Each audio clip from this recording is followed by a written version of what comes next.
Hi everyone, and welcome back to Cosmic Crit. This is your GM, Patrick, here, and we are heading headlong into the end of Season 3 of the podcast.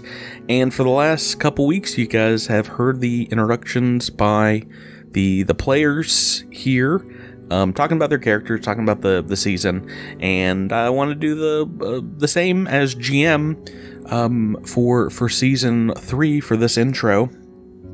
I'm not using any notes here. I'm just going off the cuff because I do work from notes a lot here on the podcast, and sometimes maybe it's best to go a little stream of conscious.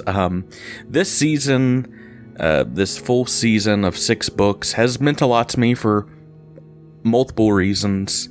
Obviously, getting to write one of the Starfinder adventure paths, even though this now happened many years ago, was a big deal for me, and I was, always going to want to play this adventure, and play it with my friends, and that's how this podcast started, is doing some homebrew adventures with them, and this kind of felt like that in a few ways. And it has turned into a season that I'm very proud of. I think you'll enjoy the ending a good deal. As far as, story goes, the story of, these ragtag soldiers that didn't know one another before the war started, bonding and lending one another their strengths and relying on each other for 6 whole books, and figuring out this mystery of, what exactly the swarm is doing on Suscalin and how they could stand a chance against impossible odds. This has been unbelievable fun for me.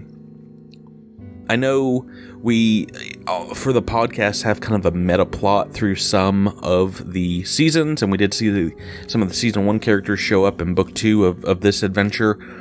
I knew that we were going to be getting a lot more of the meta plot in later seasons here in Season 4, so I wasn't too worried about that. I just want to tell the greatest war against the swarm story that we could with these characters and with this time frame, and I think we did it. I really enjoyed what all other 5 authors in the series did, especially here in Book 6. I love that it kind of all comes back to where it started, and they used a whole bunch of stuff that I set up in Book 1.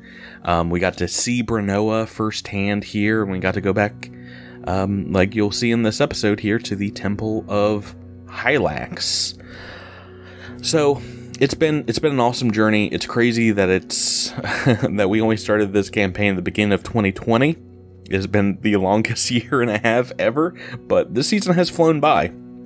I believe this is episode 80 of the season so far, but this is, let's get back to it. This is episode 196, and this episode is called Frankie Say Hylax.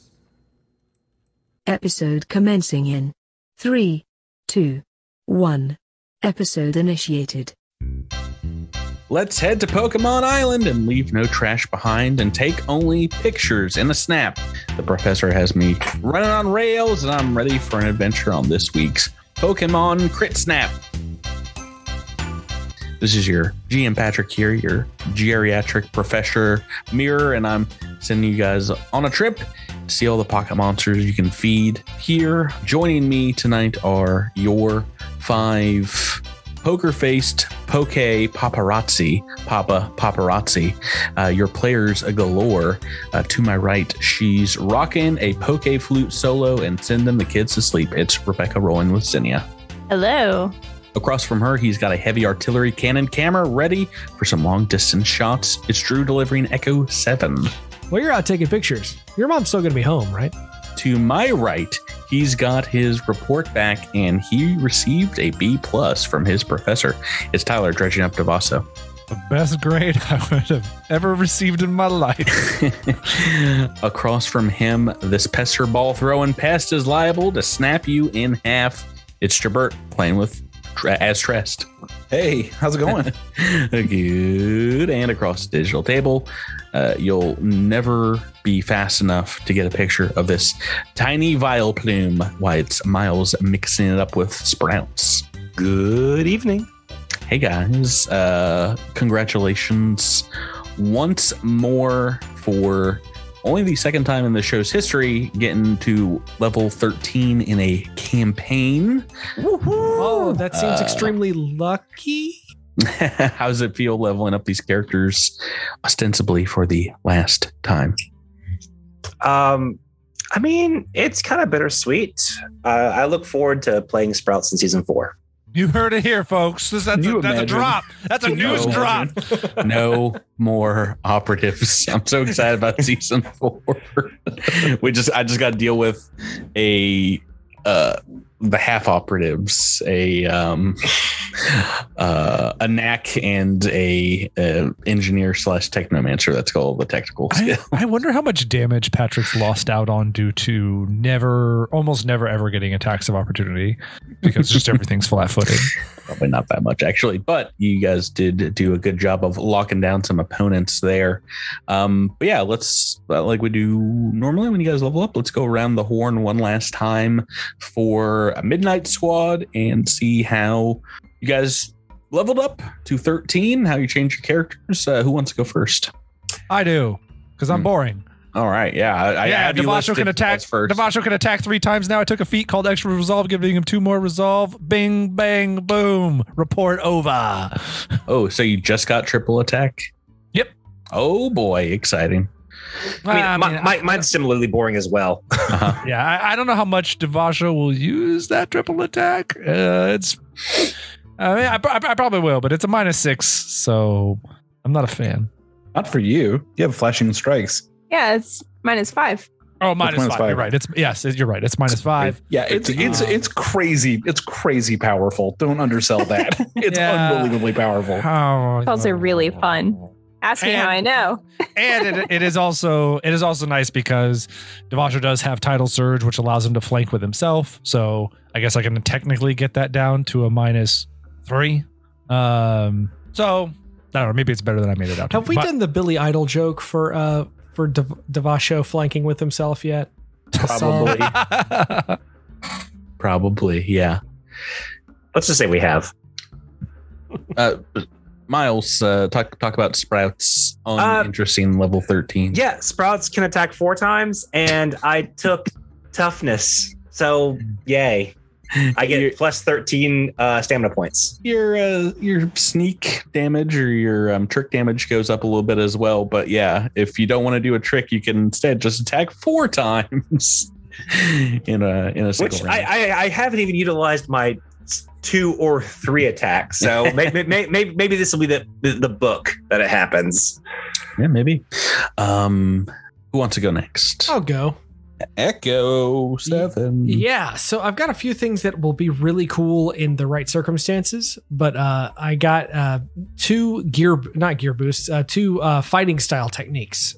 So right, you got a primary and a secondary. Yeah, so for my bombard, my primary, I have explosive acumen, meaning that if the DC to avoid other explosive attacks increases by 1 or decreases by 1, excuse me, and so I can avoid other explosives pretty easily, and I reduce the damage that I take from any weapon with the explode property by an amount equal to my strength bonus.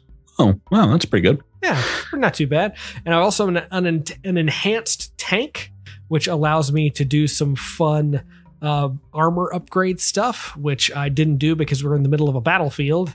But I get a bonus armor upgrade piece that is half the cost, and I can install it extra in my power armor, even if I already have the maximum number. But that we will have to wait until we resupply or take a little break so I can build something, which will be fun. Right. And last but not least, because I've always had somebody on my shoulder, Sprouts, I've got the bodyguard feat. I can, if there's an adjacent ally is attacked, I can throw the hand up and give you a +2 to your AC for that attack. But I do so for taking a -2 to my own for the next turn. That's pretty rad. Actually, it says the beginning of your next turn. So if I block that in the start of the turn, by the time, and I'm lower in the turn order, by the time it gets to me, does that disappear? I think it's just whenever you go next. So it could be beneficial if you don't roll first. I don't know. It depends on where the enemies are attacking at, but not a terrible one. You might get in a good block or two here before the end of the campaign. What about Zinnia, Rebecca? Yeah, Zinnia is only a level 12 operative because of that one level in Biohacker that I took a while ago. That one crazy night in Miami. We all remember it well. So I got an operative exploit and I picked up Staggering Shot. This is, I think, a level 6 exploit, but I thought it was a good one. So I can still I can now stagger a target. They have to succeed at a fortitude save or be staggered until the beginning of my next turn. And I also picked up the feat Bird's Eye View, which allows me to ignore cover and partial cover of creatures 10 feet or more below me. Or more, so 1,000 feet below you. Wait, it just said at least 10. Okay. And last but not least, Trest. Yeah. Fun stuff. Yeah, level 13 Mystic Skit, level 5 spells. Woo. No. They're all kind of bad. They sort of backloaded a whole bunch of utility spells at level 5, and it's what is all this? So here right at the end of the campaign, I'm I get a lot of stuff I do not need. It's hey, do you want to talk to aliens? I'm no, I don't. Thanks. I don't want to hear what the swarm has to say. But I found some good ones. Obviously, I'm picking up Mystic Cure up there. I sort of get summon creature by default. But I mean, honestly, the one I'm most excited about is a level 4 spell, which I just found that was in the Galaxy Exploration Manual. It's called Wonder Warp. And it is buck wild. It is the craziest spell I've ever seen in my life, and I cannot wait to cast it. I'm scared. Is that the one where they'll never throw it back to you, or where they'll always throw it back to you? Both. It's both. It's like the Mandala effect. You can't ever remember which one it is. It's basically sort of like a wonder grenade, except that the duration is 1 round per level, and every single round you re-roll the D100 and some new crazy stuff happens. This is gonna be great. It is insane. You have to use this in the final boss fight. And so every time the round rolls around, you have to make a will save, and if you make the will save against your own DC, then you get to pick who the thing affects. But if you fail it, it just affects everyone within a 60-foot radius. It's crazy. This is baller. It's awesome. I'm really looking forward to casting that spell. But yeah, oh my goodness. All right, well then, no more holding back on this week's episode. Let's get back into it. But before we dive back in, let's have it out with Sprouts Marlowe, who's going to tell us what happened last time on Cosmic Crit. We followed through to the SDF watch point in the Jonas Mountains, getting ready for the final push. Climbing that same slope with the SDF reinforcements at our back, we were ready to take on the God Host, but the swarm was ready for us. A couple of dissolvers were lying in ambush, but we made quick work of them.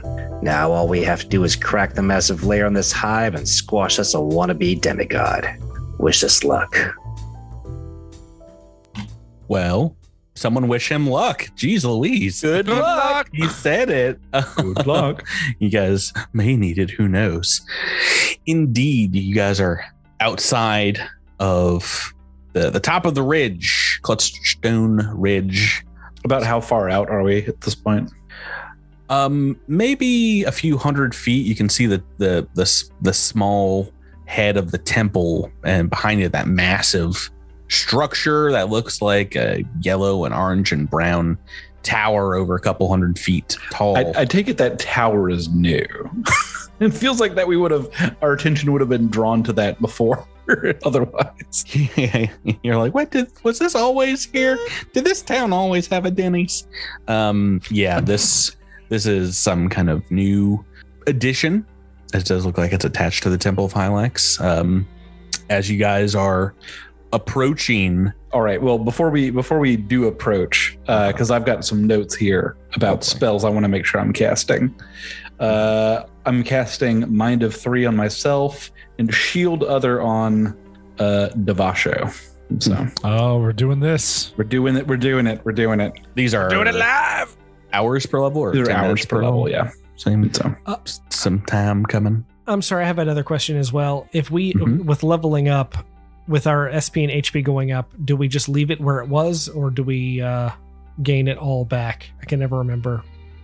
We've always left it where it lies. If you took some damage and you didn't burn an RP to get it back, you still have that damage. I don't think I was at full health and SP. Does that make a difference? It'll just stay where it is. It was just increase. No, yeah, right. You just like what he's saying is the damage is the same. Okay, so if I was at full health, if you took 13 points of damage, you have 13 points of damage right now. Gotcha. Yeah, right. Yeah, that's how we've done it. We've done it here. Right. So you guys getting ready to move in. As you get closer, a massive beam of purple light erupts from the yellow tower into the sky, and it forms a clear well in the darkening clouds around the mountains here, and everyone is buffeted with a blast of psychic swarm chatter, the sound of millions of bugs chittering in your heads all at once. Kind of tickles, maybe a little slight annoyance. This is something that you felt a great deal of while within the mindscape of the swarm. But as you guys look behind you, you see the rest of the SDF troops here falling to their knees, lying down in fetal positions. They are screaming in pain, and you see blood pouring from ears and other orifices. Captain Altahasset gets to her feet and stumbles over to you and says, "That's too much to handle. Are you all unaffected?" "We'll manage. We'll move on without you. Catch up when you can." "You have to complete the mission." And she gives the fallback orders to her men, who will try and pick up one another and beat a hasty retreat. And as you continue on, cast these spells on yourselves, you get a message from Commander Najiri. It's a little garbled, but she says, "Midnight Squad, what is happening on the ground? I've just lost communication with half of our teams on the mountain, and the other half are screaming into their comm units." "We seem to have encountered some swarm interference here on the mountainside. It seems this god host does not like us encroaching upon her territory. I don't know why I assumed this was a her, but there it is." Their pronouns are jerk and jerkface. Right. Yes. Bug and bugger. Well, I'm getting reports that there's a psychic keening and a massive amount of psychic energy radiating from the temple. It is rendering many of our ground units somewhat ineffective, but the readings we're getting, the temple, it's giving off a massive energy signature. If the god host is at the center of that beam, we need you all to get in there and stop it before whatever this ritual it has cooked up ends. "We'll get it done, Commander Najiri." And is indeed that light, that beam coming out of the tower, the top of the tower right now? As you look up to it, it seems like there are many organic kind of tube-like chimneys that seem to go up the side of the tower, and bits and pieces of what looks like a fog are radiating from that and coalescing and then joining in this beam, and it looks like indeed some kind of magical fire that is burning into the sky. Najiri will continue and say, the last report we have of the advance squad that was sent up the mountain is they lost contact with a private Estov who snuck inside the temple structure. But we've got no intel from inside. You'll be going in blind, Midnight Squad. No problem. We have had to go in blind on many other missions. We are ready for anything the swarm can throw at us. It's just another day in the life. We don't know of any other exit or entrance besides the temple.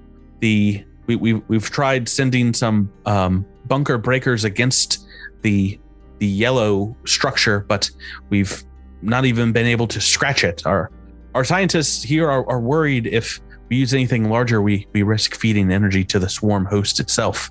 The wall of the hive layer seems to be able to soak up energy. As you do get a closer look at it, you see these chimneys rarely puckering out, shuddering along with the disturbing psychic resonance, and kind of a bellowing moan rises with this what looks like a fog from these chimneys. But as you get closer, you see huge horse-like flying swarm taking off into the air in the hundreds, and these swarms. Or swarm. A swarm of swarms, or a troop perhaps, and they are just dispersing into the clouds like a black fog kind of rolling across the mountains in all directions. And as you get to the temple, you get another message here from Alta Hassett, who says, well, we got outside range of the psychic blast, but the swarm, they're descending on our positions. We're going to dig in and fight. See if you can stop whatever's causing that scream, and we'll move forward. Give them hell. There is heavy weapons fire and aircraft or anti-flyer cannons going off all around the mountain, as I will take us to a familiar looking map that I created a couple years ago for book 1, Fate of the Fifth. And at that point, it was called the Temple of Hylax map, and this one is now called Temple of the Swarm. You guys can see in the distance here, as you get closer, indeed, the crumbling kind of facade of the Temple of Hylax. Its front doors having been torn off, and if you recall, its face is a giant bug-like kind of structure. So you'll be walking into its mouth. What would you guys like to do here? If I remember correctly, wasn't there a trap right inside the door of this place?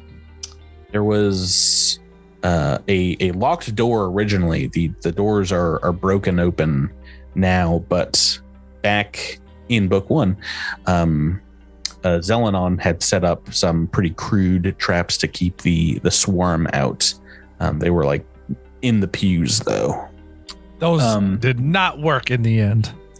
And if we recall, the temple was really just a one-room structure, right? A couple of rooms. Yeah, there's like a back chamber for the monks, but it was mainly just one room.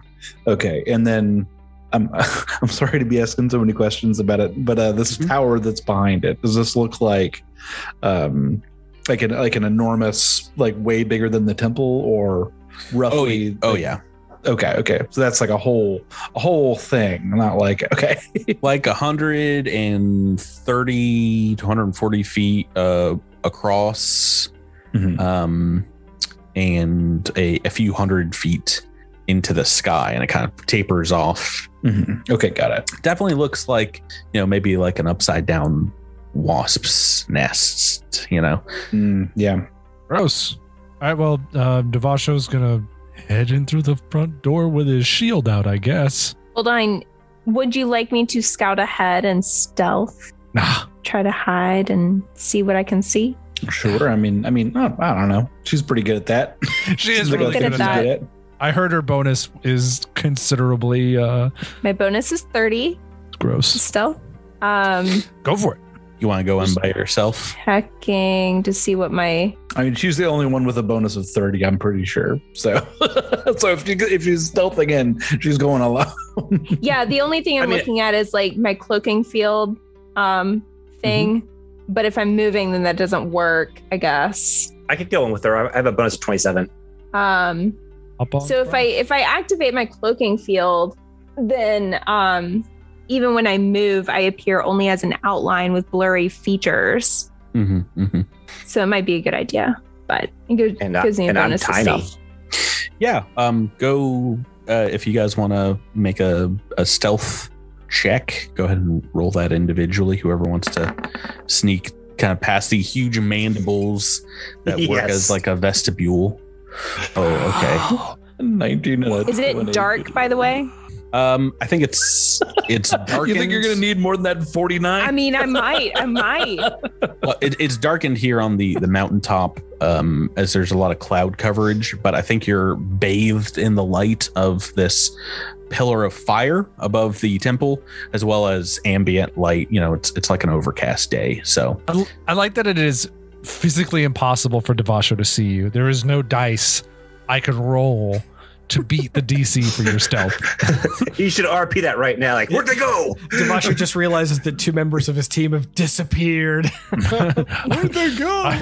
Wow, they do that all the time. I see we have lost Sprouts and Zinnia. We must press on without them.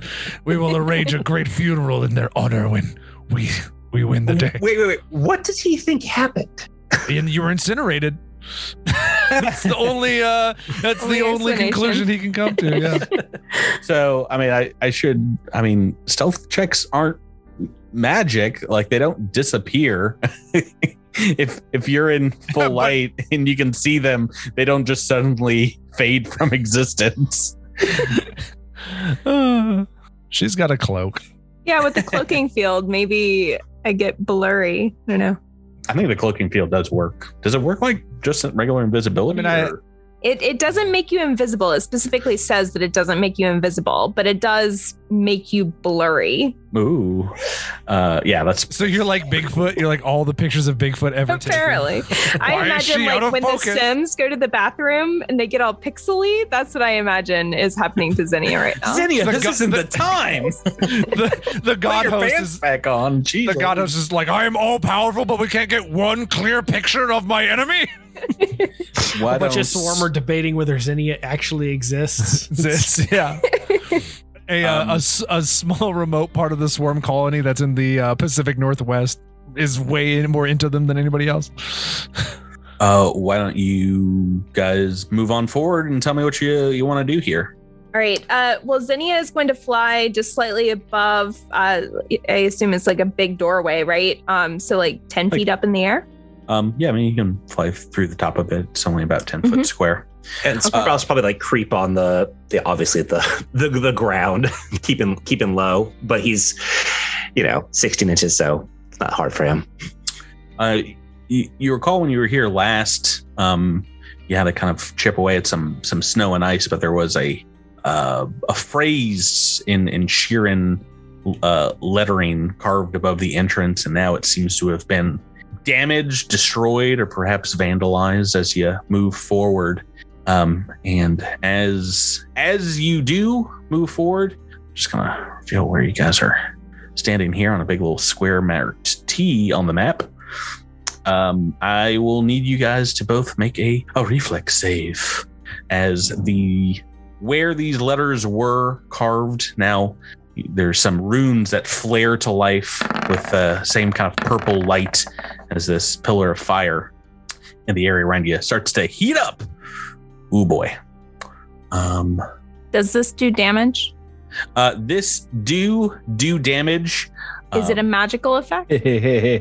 But you guys have both rolled enough to jump out of the way as far as the evasion goes, and you see the snow and the rocks where you are standing just light up in a similar circle of fire that seems to disintegrate everything in about a 10-foot square right in front of the door. I even said there was a trap. It flashes extremely brightly and then fades down. It was a good thing to send in our operatives. Yeah. Do I see any further potential obstacles ahead of me? I was so excited when Devaj was like, I go first. I was like, no, you don't. you get stopped first. I think you'll be able to see a little bit into the temple from here and see some pews and perhaps some snow drifts as the store has been busted open. Do you want to continue in by your guys' selves, by your lonesome? It's the only way Sprouts knows how. Yeah, I'll take my blurry self just inside the door. My blurry old self. And Sprouts will go on the other side, kind of mirroring like her direction. Mm-hmm. If they clear the antechamber, I don't know. I guess it's not. I guess it's just standing at the end of the antechamber would be pretty obvious. Never mind. Right. So as you move in here, I'll give you a little description of the room. There are some large support pillars around this main chamber made of dark stone, painted black, and the beams on the ceiling above are made of a white timber. Overall, kind of feels like the ribcage of a large beast inside. And Zinnia, your eyes immediately go up to the crystalline cupola above the ceiling here, where the large crystal is stored of the temple that normally would be diffusing light throughout this room. But you see what looks like it encrusted with a organic looking amber resin that seems to have be blocking and encasing this crystal. Besides that, the benches that line the platforms here around the room are in front of a couple of stone pedestals with elaborate Sheeran carvings of kind of like stages of Hylax's journey. And let's see, can you make me another perception? Well, make me a perception check here now that you're in the room. You too. It's a 39. And Zinnia, you got a 33. Unless it's dark, in which you're dim, in which case it's 35. Okay. Yeah, I don't think it might be dim in here. You see kind of attached to the ceiling what looks like some large carapaces, and as you move into the room, there's a chittering sound indeed as they kind of like detach arms from the ceiling and look down in your direction.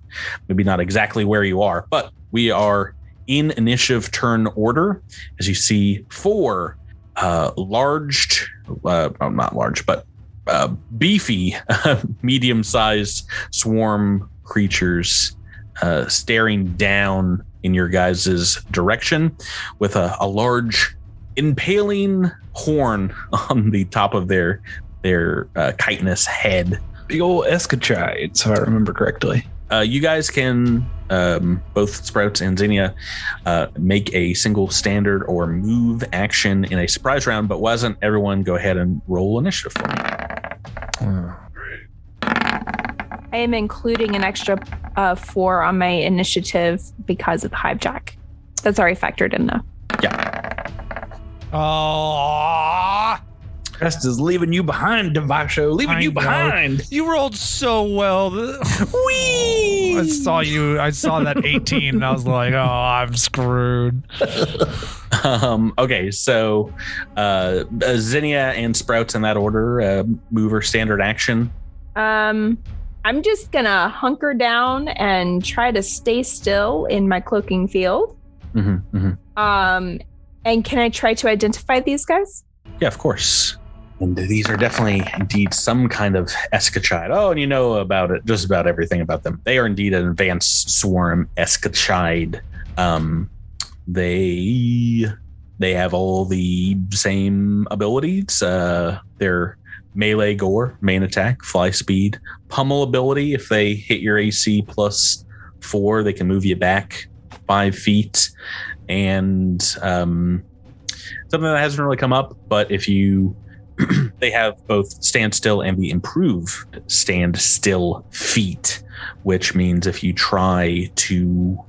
provoke an attack of opportunity while moving away from them, they get a chance to pin you where you are and stop you from moving.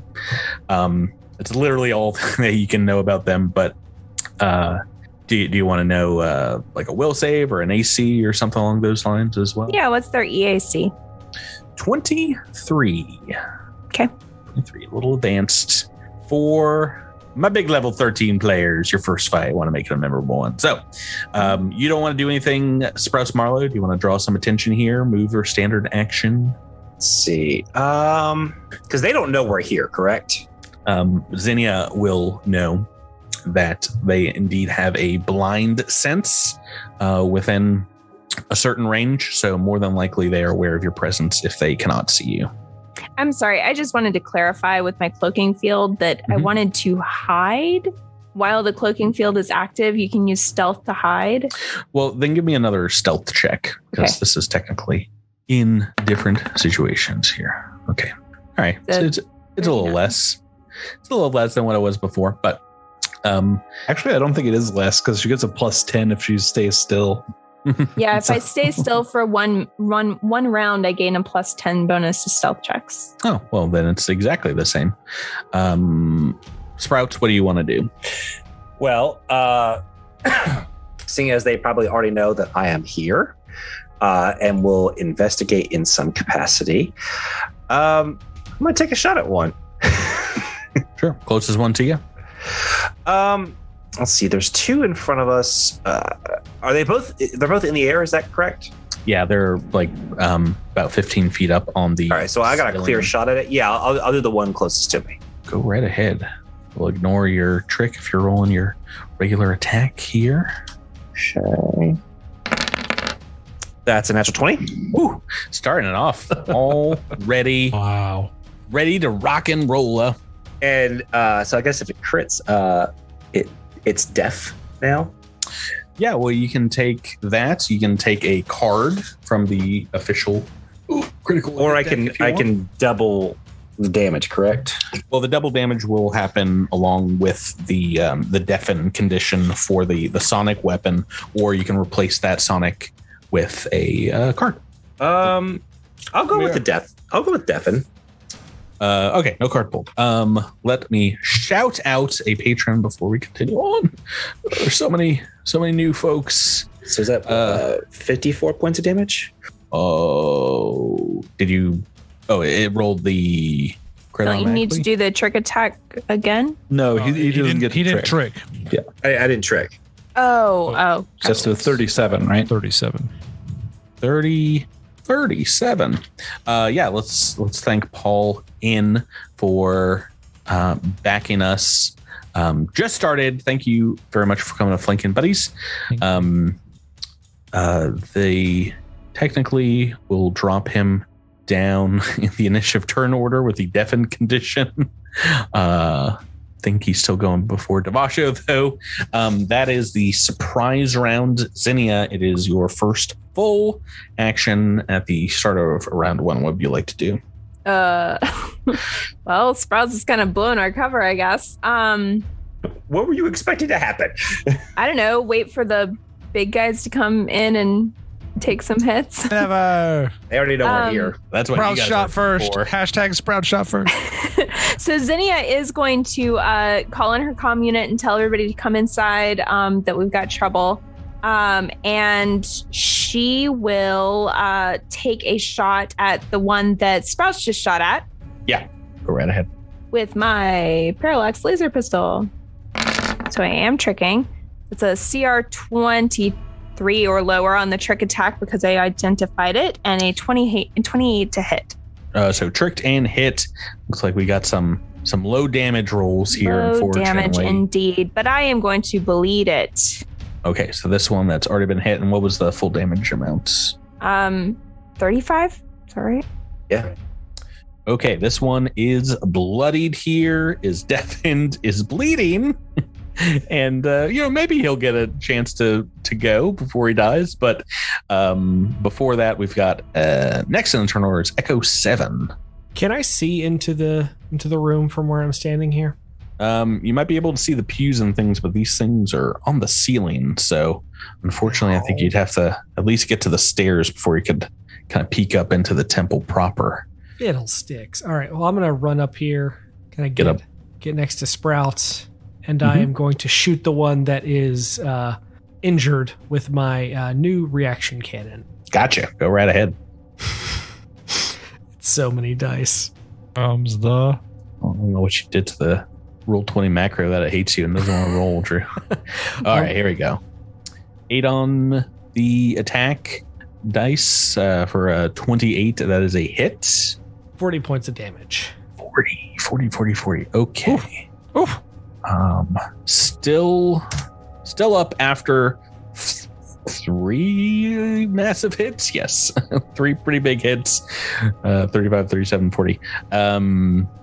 Trest is next in the turn order. Still outside. What would you like to do? I'm just going to double move into the room. Excellent. And draw my sword. My S word. Make yourself a bit of a target. And this guy's probably not going to get a chance to go because Sprouts Marlowe is next again. All right. Let's try this once more. The feeling. What? That's another natural 20. Oh boy, really wasting these crits on these guys. Shout out to Brandy. My third of the night. Brandy S. Thank you for becoming a flanking buddy. Way back last year in Pando times. Thanks for making this one possible. No need to do any math or tabulations here. This guy is way dead after about 40 points of damage. All right. Miles, go buy yourself something nice or a lotto ticket. Yeah, I was gonna say a lotto. I don't know what's going on with you, best buddy. I have ever rolled in a single combat. Oh yeah. You rolled the 20 on the stealth too. 20 on the stealth and 2 20s on attacks. I mean, wow. I'm to retire this character, all right. Oh, don't worry. A one's coming up in my Rolodex soon. I'm sure of it. We've got to balance the books, buddy. We got to balance the books. Whatever you do, don't clear your cache this time. All right. I've never cleared my cache. Well, we know who the main targets is. So let's see. This guy is definitely going to rush Sprouts. We've got one that's going to come down to Trest, and we're going to have someone rush Zinnia as well with a single attack, a gore attack. So first, let me roll a gore against Sprouts. Bow, bow, bow. Super hit. So I get to do some damage too. And what's your KAC? 31.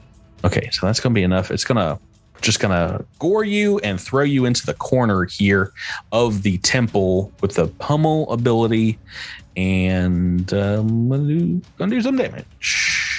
Ouch! Pretty good damage. What did I roll? That is 27 points of piercing damage, as this thing indeed catches you right in the side and whips you about your tiny little body. Let's make an attack against Trest as well. But only a 9 on the dice. I think that is a miss. Your KAC is 31. Yeah. Oh, just a miss. Okay, and thank goodness. Last against Zinnia. A 10.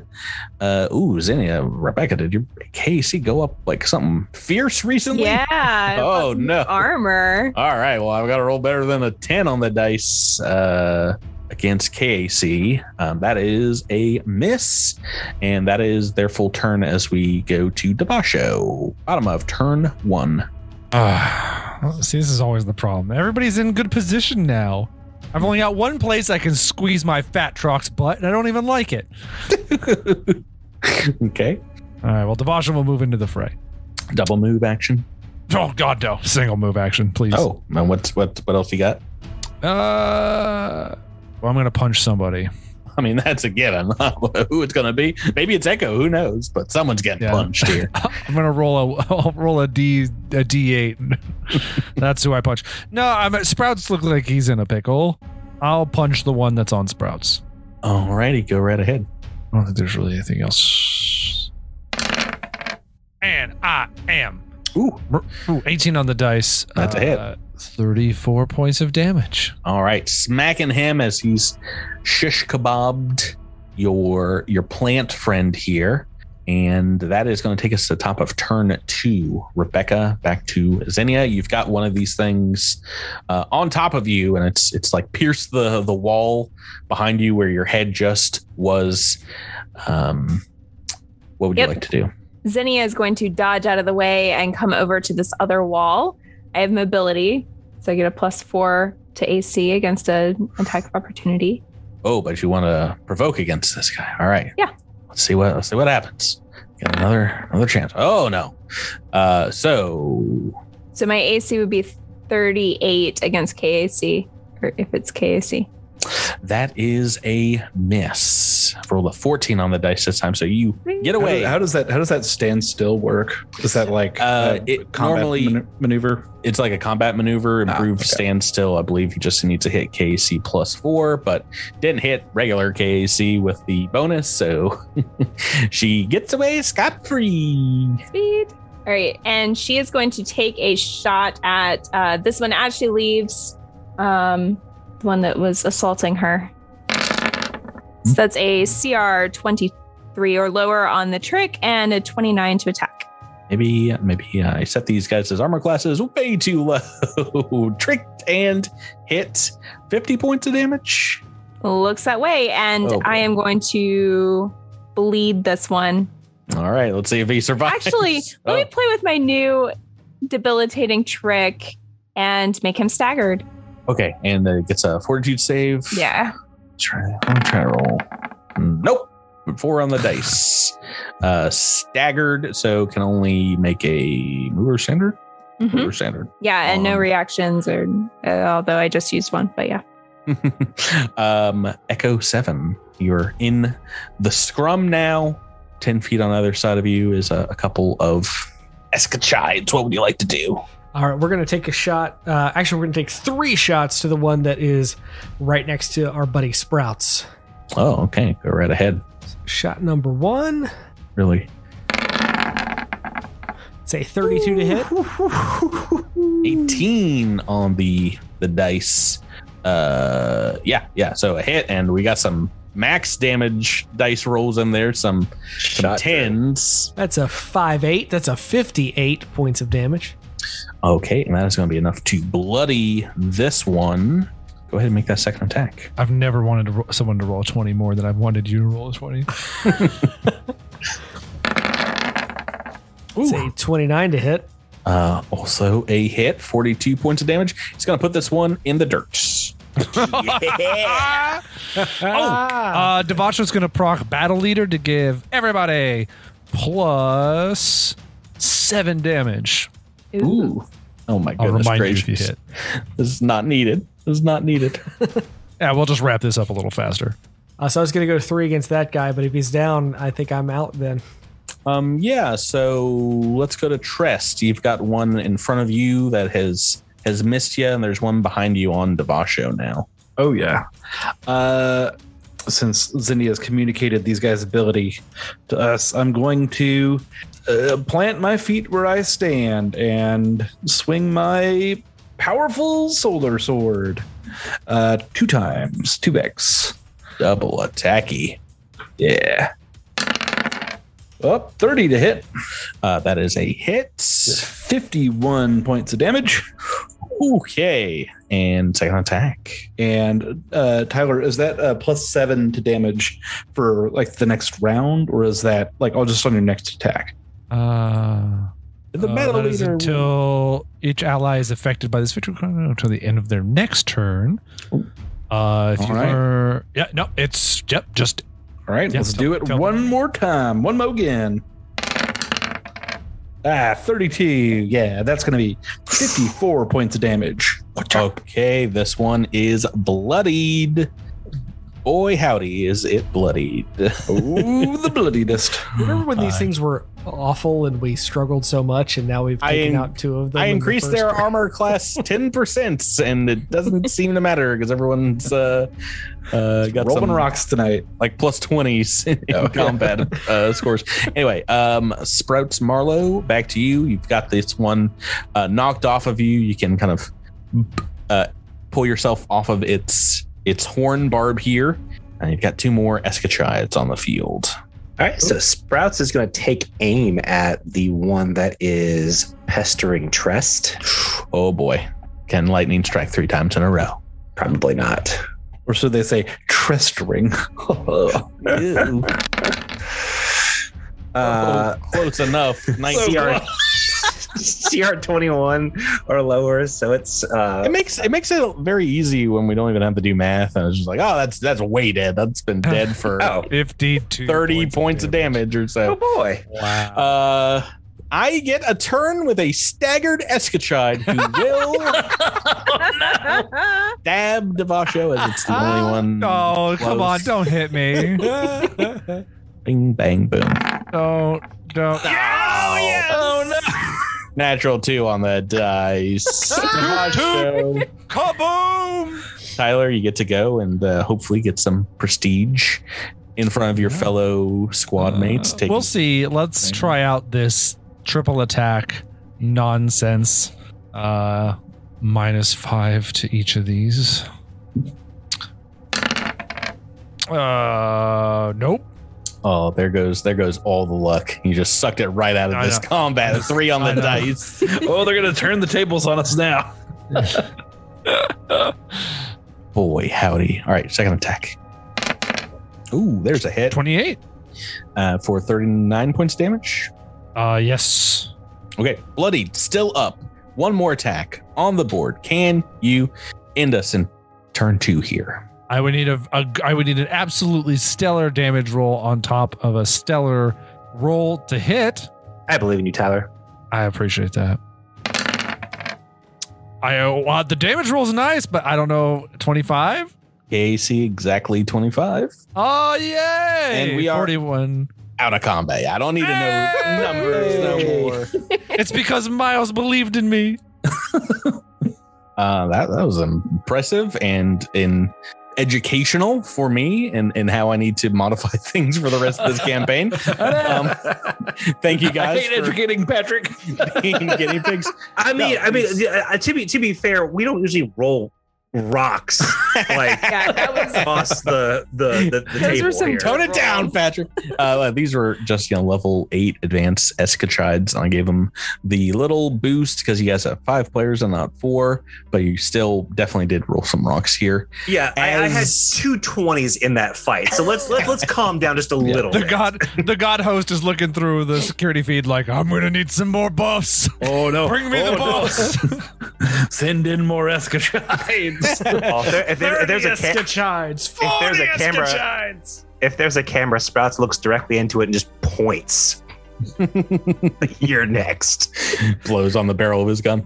As this last Escachide warden here of the Temple of the Swarm falls, you guys hear a faint cracking sound from above you and see the resin kind of drying out before your eyes that covers this crystalline orb skylight, and parts of it just kind of fall away, and you see shatter and kind of crack on the stone floor of the temple, and beams of moonlight or whatever starlight that this thing captures and amplifies beyond the clouds kind of fill up the chamber, and it begins to take on the hues and the feelings of the temple that you remember from the beginning of this campaign. From outside, the sounds of the far off battles kind of grow muted, and shades of greens and purples kind of fill up this area here, and just a sense of peace kind of washes over you guys as the 4 stone pedestals around the exterior of this main religious chamber begin to glow from the light of the crystal above. It has like a faint hum, perhaps, maybe a resonant sound, and you can hear a part of it seems to be out of sync with the rest of the crystal, and something is given like a high-pitched whinny noise. Zinnia reaches into her pocket and pulls out the shard of the crystal. And I think you've already had the discussion with your teammates about how you took this back in book 1. Gasp, Zinnia, I can't believe you would do this. We need to have a talk. RP moment right now. What if that crystal is the one thing that caused the swarm to be able to take over this whole temple? Like if that crystal had been aligned, they never would have taken it over. It would have been a very short AP. Patrick would have had to just make up the whole rest of all 5 volumes. What if I had not given him that plot point and the AP just ended? So that AP was just that when Patrick read it, he's like, "Oh, come on, somebody chip something." So we'll talk about this after the campaign's over. But are you indeed flying up to replace the piece that you took? Yeah, I've thought about this several times, and I'm like, would she just kind of shove it in there, like wedge it into the takes out a mallet and like just hope that it ding ding ding ding stays there? Does she get super glue and try to like stick it on? Or as you get close to it, you feel it doesn't feel like a magnetic pull, but it feels like it is attracted to the area you chipped it off of, and when you just kind of hold it up, it seems to magically mend itself and just kind of fade back into the overall crystalline structure. I think upon replacing the crystal, Zinnia, who is not a very religious person, as I think we've well established, would gently place her hand on the crystal in the place where, that fragment had kind of gone back in, and say a little prayer to Hylax in whatever way she knows how. Isn't much, but make me a mysticism check or culture, or whatever's better for Zinnia. Culture better? Yes. 36. That's way too high, Rebecca. It's way too high. Okay, so that is enough. As you kind of place your hand on the crystal, everyone down below, I mean, it feels like she's up there for a few minutes, and you can call out to her. She does not respond, but you feel a meditative calm kind of come over you, and can feel yourself kind of becoming one with this crystal. There's a feeling of inner warmth that seems to vibrate through its structure, coming in waves, and feels like a great massage just going through the hollow Strix bones, through each feather, to the end of each feather tip. And I think for Zinnia, this might, beyond relaxing, give you the same feeling that kind of overtakes one in a eureka moment. Like after months or years of hard research, your work being able to be seen by others and paying off in a moment of elucidation or discovery. That's the feeling you get, but the bonus that comes along with that, as you have been blessed by Hylax.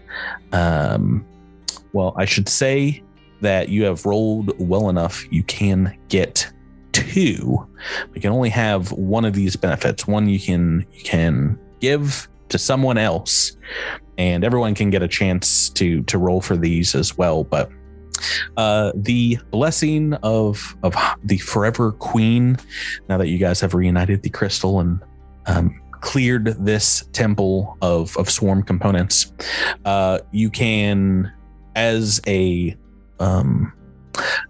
free action at the beginning of any of your turns, can use the blessing to either immediately regain 3 resolve points, up to your maximum. The second blessing is regain a number of hit points, HP, equal to your level times your Constitution modifier, up to your maximum HP. 3, you can regain use of one of your highest level spell slots, and when using said spell slot, increase the DC of said spell by 4. Or number 4, gain a +4 morale bonus to attack and damage rolls for 1d3 rounds. We can do this how many times a day? Once. Once a day. You can have a single blessing each, and if anybody else wants to roll mysticism or culture to likewise say a prayer when Zinnia comes down, she can explain the divine feeling she's getting here. Yes. When we do this, I mean, it's not like we do it now. Like we would do it at as part of combat or something. Yep. Okay. Or outside of combat if you need to. So you pick it later, or you pick it right now? Picking it right now. Right. But we need to make some skill checks to gain some more. Right now, you guys, the party, have 2. Zinnia's got an extra 1. All right, I'm gonna try to roll mysticism. Pretty sure we'll be able to get them all, but we shall see. Right. 29. So that is another one, another single one. Tyler, 24 is not gonna be enough. Mysticism or culture, correct? Yes. All right, I'm gonna roll culture. 26. Boom. 26. Oh no, that is not enough for culture. Okay, so far we've gotten 3. I don't know. Drew, does Echo 7 have a chance here to say a prayer? He got an 8. I got an 8. Oh. So no. Oh, I missed it. Oh no, sorry. No. He's got a +5 to culture and a +0 to mysticism. So he's just trying. I could use my book reroll here. These are pretty powerful. When they're pretty good. So far, I mean, some are really excellent. So far, and it is a mysticism check to try and pass this one from Zinnia onto someone else. So far, you have 3 amongst the 5 of you. I'll try to. I'll use my book reroll. I'll try to roll mysticism again. Rebecca, welcome to the Just You and Me club with book rerolls. Just you and I. If I cannot help us out. 27? 27 is a success. Okay, well, we got one more. So someone's not getting a potential bonus, but Rebecca, you do have to make a mysticism save to try and transfer one of yours on. Okay. Mysticism's not great for me, but I'll try. It's a 22. Ooh, that's not going to be enough. Oh. And she try again another time, or does she just get 2? So I can't grant a blessing? No, I'm sorry. This is only to transfer the one that you pick. So you can just pick someone to gain your extra. You don't need to transfer this one. But now, once 4 of you, whoever's the odd person now, it's either Sprouts or Echo 7. Once you guys pick, that is yours, and you can transfer it with a mysticism check, a standard action and mysticism check. But okay. Let's go around. Those who rolled Zinnia, which one do you want to pick? I'd like to pick the 4th one for me, which is the +4 to attack and damage. It's real +4 to attack, real good, and a potential for 3 rounds of that 1d3 rounds. All right, okay. so and that affects everybody. No, just her. Just me. Oh boy, that'd be way too powerful. Trest, I might guess which one you pick, but maybe not. I mean, honestly, you'd think that I would pick the one for the spell, but you'd be incorrect. That is the one I want the least. You're not a DC spell caster. Yeah, I mean, if I'd learned about this 2 hours ago, I would have picked a different spell, and because I would have been like, oh yeah, I'll take Crush Skull. Yeah, but Nah, didn't do that. Yeah, I'm not much of a DC person. No. So I'm sorry, remind me. So there was the spell one. There was Hit points, resolve, spell, or basically a little attack bonus. okay. And the attack bonus one lasts for 1d3 rounds. Correctamundo. Huh. I mean, that's pretty good. I'm trying to think if there's a world in which I use up 13 more resolve points. It's regain HP level times con. Is that right? Yeah. Correct. That's a lot, right? I mean, It depends on your con. Yeah, if you got a +5, that's like 65 HP back in a second. Yeah. I've got that. I mean, and that's a free action to kick that off. It is at the beginning of your round. You get to decide to use this blessing. Yeah. I think I'm going to have to take the attack. Attack part 2, Electric Boogaloo. We've got a couple of picks there. No, I changed my mind. I want the resolve. Resolve. How much RP do you have right now? I mean, I have a button. No, wait. I want the HP. Oh, okay. Final answer. All right. I was about to say that's like I feel like for you, the least useful one just because you have so much. Now, Tyler, Devasho, you used The resolve one, please. You've used a book reroll to get this. Yeah, you might as well take that. And especially with Periastra training, it's gonna be. Oh, I'm just gonna be blasting. Yep. It's like Stay something away I from came in there Devasho. supernova in. I'm sorry to make you pick between the soldier and your fellow operative here, Rebecca, but you get to pick who gets the fourth and final Blessing of Hylax. Can I give them the attack one, or do I have to give them a different one? They get to pick, so you just get. Oh, they get to pick. Okay. Yeah. How gnarly would that be if you gave one of them get one spell slot back? I am going to give one to Echo, partly because I want that big gun to do some damage. Yeah, those 3 attacks are not going to be -6. They're going to be -2 for 1d3 rounds. Oh, that's go, just baby. Good. That's disgusting to think about. All right, I need to alter the entire rest of I this mean, that's campaign. essentially one creature's dead. Like if you pop that off, whoever you're aiming at is probably dead. Miles, Because you're doing, if you hit all 3 times, you're probably doing around 150 points of damage. There's just not much that's just going to soak that up and be like, yeah, I'm cool. Miles, I'm sorry, you're left without the hokey religion or or whatever. You've got the blaster by your side still, but no blessing of the gods. As we That's continue. all Sprouts ever need. But yeah, you guys each have different feelings as this blessing settles on you. Devasho, the feeling of being home or surrounded by family, perhaps napping as you hear children playing in the warm Susquehanna sun. Echo 7 feels like a trip to the movie rental sites, getting your favorite film, some buttered popcorn, and quoting scenes verbatim that still can entertain and captivate you. And Trest, finally, this blessing feels like the light of acceptance, perhaps of decisions and consequences throughout your war career here. And you hear a voice in your mind reminding you how far you've come from when you were a young pupa. Just a wee larva.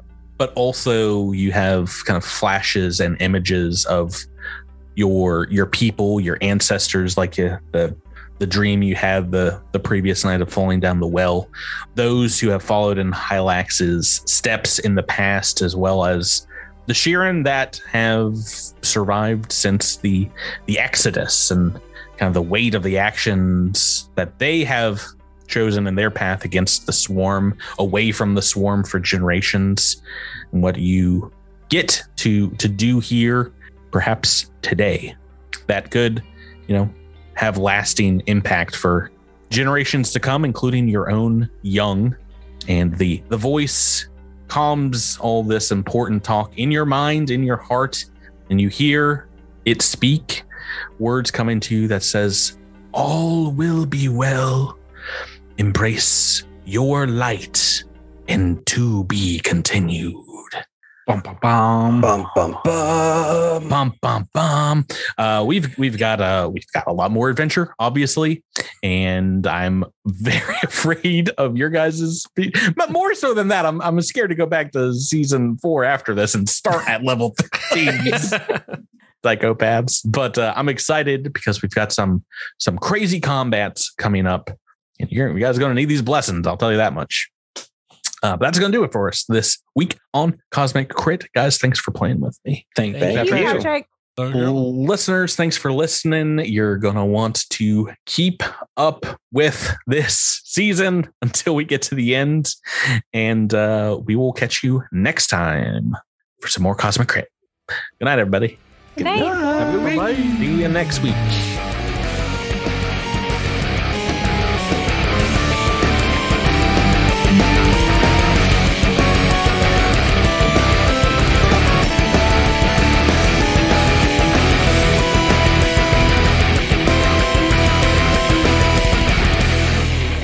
You've been listening to Cosmic Crit, an officially licensed partner of Paizo Incorporated. The Starfinder role-playing game and adventure paths are trademarks of Paizo. All Pathfinder and Starfinder images are property of Paizo and are used with permission.